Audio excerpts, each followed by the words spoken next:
Capricorn, April, Mercury retrograde. Okay, Capricorn. So you have great relief that Pluto has moved out of your sign. So enjoy being out of the hot seat until at least September. Okay, so just enjoy it. Yeah, you'll get good old Pluto back from September to November, but then that's it. Okay, then things will move on. So just kind of review things over retrograde. Make sure that you are taking care of the business you need to be taking care of, because Pluto's going to come back and show you exactly what you didn't finish. Okay, so this month, not too much activity in anything in the sign of Capricorn, but you do have a square going on with all those planets that are in the cardinal sign of Aries. You're the cardinal sign of Capricorn. So there's a lot of planets in Aries. So you've got a square, an opportunity to trim back the edges, to smooth things, to make some changes needed. So you're going to have this square with the sun, Mercury, the planet of communication, Venus, the planet of relationships and value, the transiting North Node about purpose, transiting Chiron, the wounded healer. We've got Eris. There's a lot. So yeah, it'll be lighter because Pluto's out of your sign, but it will be an opportunity to kind of, I've been calling it a nail file back what doesn't work, or what was ego based, or new things you tried but maybe it wasn't the right thing. You'll see what you need to know. You also have a square going on with the transiting South Node in the cardinal sign of Libra. So some things from the past, if dealt with properly, could be cleared up once and for all, Capricorn. Okay, so let's jump into the tarot cards, see what you need to know this month. You can see I'm working with some lovely decks here. I have the Season of the Witch Beltane Oracle here because May Day is coming up on May 1st. That is Beltane, the celebration of the Lord and the Lady, the god and the goddess, fertility kind of base spring kind of celebration. I've got the Herb Crafters Tarot here, which you know I love, the Green Witch Tarot, which kind of matched the Beltane deck pretty well, and the Beloved Dead. We always love that one. Okay, Capricorn, we've got the chalice spread here for you, the cup of satisfaction. Let's see what your cup is full of. Well, let's first see what your cup is made of, okay? So this is the stem of your cup, and we have the Three of Air, the Echinacea card. All right, so Three of Swords, traditionally three of the mind, of thought. This is often a card of heartache, okay? And so Echinacea, though, we know it's a very healing plant. It's kind of been a misunderstood plant. I think it's beautiful. And so there's some fresh blooms here, and there's some medicinal qualities to Echinacea. And here it is. There's something you're learning, some kind of lesson through the pain, okay? Now, let's see what the rest of the cup's made up of here. We have the Page of Chalices, or the Page of Cups. Okay, so there's a blank canvas here. She is there with her cup. She is painting. She's out in nature. So she's expressing some of her old pain. This could be pain from childhood because it's a page, okay? Now, let's see what we've got over here for the cup. And we've got the Two of Water, Mallow. Look how lovely. Hummingbirds taking a bath, little bird bath. Mallow is so beautiful. And so there's a sweetness here, okay? Two of Water. So 2 is a relationship number. So I see you're healing. I see that you are ready to be kinder, gentler, and to just be you. You know, these are hummingbirds. Hummingbirds defy gravity.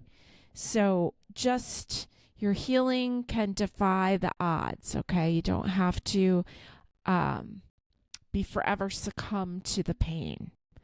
This is what your cup is full of here. Ace of Athams, and this would be the Ace of Swords, and this is something new. Okay, sometimes Three of Swords will be like two of the swords are other people, and one is your own sword that you show people how to hurt you. Here you are taking your sword back.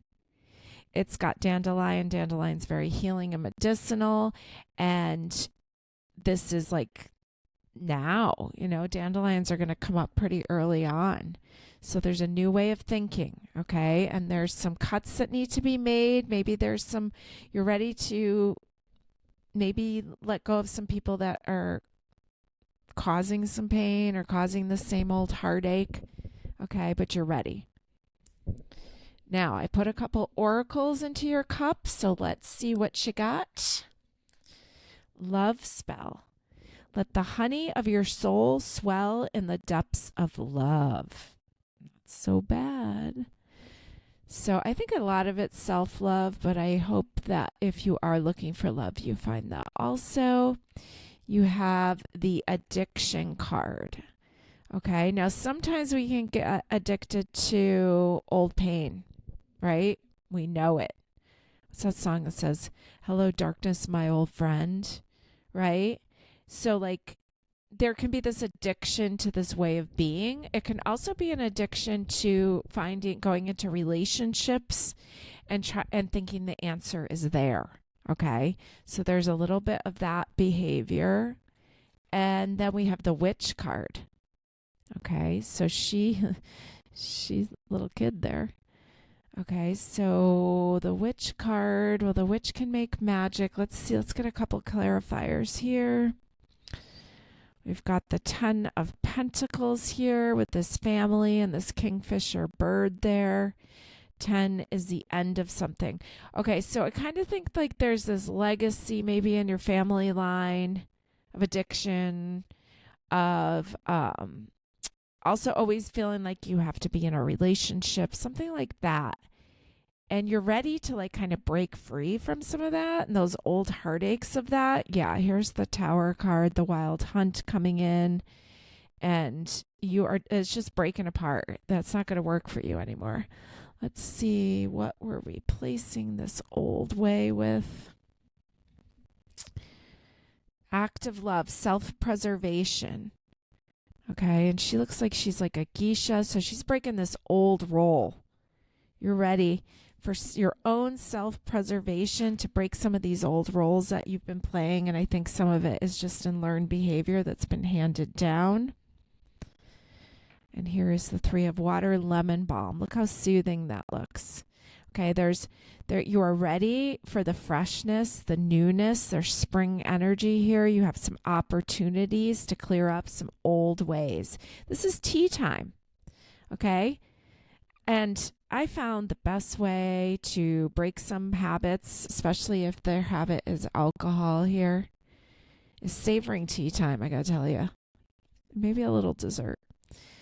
But the act of just buying teas and trying different teas and making your own teas, and it's an art, it's beautiful, and it becomes an interesting routine to have, okay?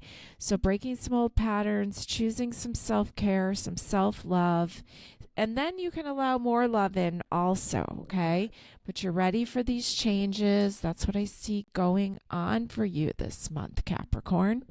Okay, let's roll some dice for you, looking for some days and signs, and see what we have. We rolled Aries. We rolled the moon, Aries, 6th house. 6th house has come up a lot in these readings. So the moon is a lot to do with your emotions, okay? And Aries is this fresh, we're in Aries season. Aries wants to redefine itself, move forward kind of quickly. 6th house is the house of service. It's Virgo. It's the house of organization. Okay, so there's some emotions that you want to get into order. You want to check your routines and habits. This can be a lot to do. I got an alcohol vibe from it. So really like replacing it with tea, replacing some of these old thoughts that are just negative about yourself with better, sweeter, kinder, more nurturing thoughts. Okay. I get like that you've got like, you may live your life a little differently, and that's the way it's supposed to be lived. Okay. Don't be ashamed of who you are, Capricorn. So we're going to look at some power days for you. And so the moon rules the sign Cancer. So we're definitely going to look and see when the moon is in the sign of Cancer in the month of April. And that is Sunday the 14th. It starts on Saturday the 13th at 1:45 p.m. Goes into Sunday the 14th, and then Monday the 15th until later in the evening. Okay, power times for you. Now you did get Aries also, and we do know that we have an Aries new moon going on this month on the 8th of April. 19 degrees Aries new moon. The moon will actually go into the sign of Aries starting on the Sunday the 7th early in the morning. So you have the 7th, 8th, and 9th just until early a.m. on the 9th. Okay. So power times. Make sure that you're placing your order on the new moon on the 8th for what it is that you want, what the new you, what the new hopes and dreams are, and allow those things to manifest for you.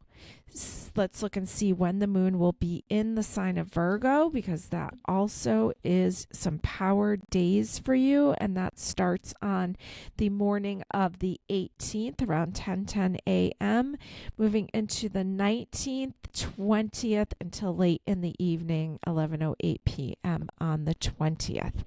Capricorn, you got this. Have a great month.